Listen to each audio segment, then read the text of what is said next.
ওম কর্মের পথে সার্থকতা।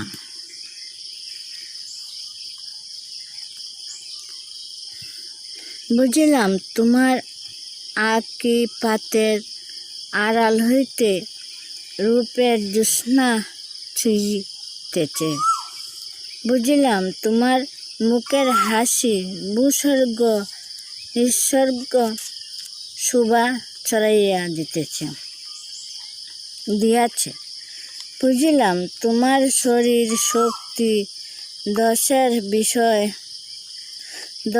বিস্ময় সৃষ্টির আকর্ষণ করিয়াছে।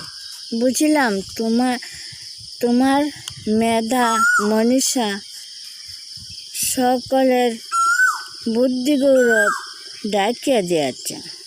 বুঝিলাম তোমার ঐশ্বর্য রাশি সোনার পাতে জগৎ মুড়িয়া রাখিয়াছে। কিন্তু তাহাকে দিয়ে আমি কি করিব? ভগবানের কাজে যে আসিতে না চাহিল।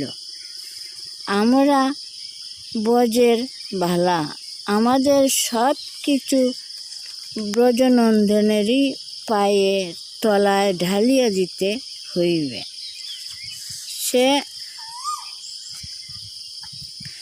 যে রূপরাশির বালাই লইয়া নিমেষে শতবার গৌরবে হাঁপিয়া মরি, তা যে তাহাকেই দিতে হইবে। যে দেহের অভিমানে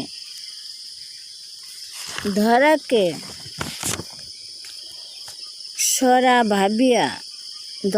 সরা বলিয়া গণনায় আনি না, তা যে তাহারই জন্য।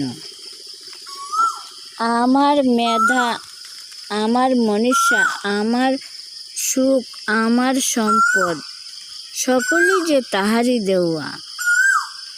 সকলেরই মাঝে যে তিনি তাহার চপল চরণের নূপুর বাজাইয়া নাচিয়া বেড়াইতেছেন। এই যে আমার যৌবনের বান, এই যে আমার যৌবনের বান, এ বান আমার জন্য নয়। আমার চিত্ততাপহারী হৃত্তাপহারী হরি এই জলকল্লোলে নৌকা বিলাস করিতেছেন। এই যে আমার হাসির পোহারা, তার নির্ঝর রবে যে তিনি তাহার চিরসাধের সাধনা ওই বাঁশের বাঁশিটি বাজাইতেছেন।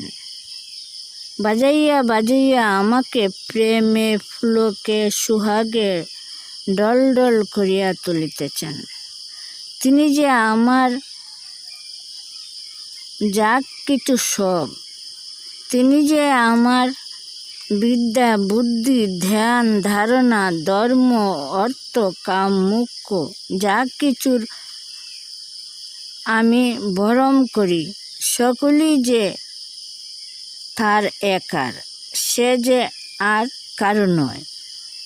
আমার সবই যদি তার পায়ে লুটাইয়া না দিতে পারিলাম, তবে এসব লইয়া আমি কি করিব?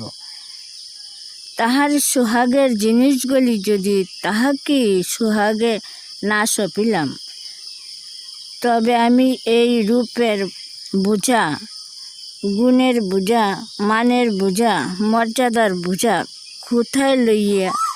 কোথায় বহিয়া লইয়া যাইব? কতদিন বহিতে পারিব? আর কেমন করিয়াই বা বহিব?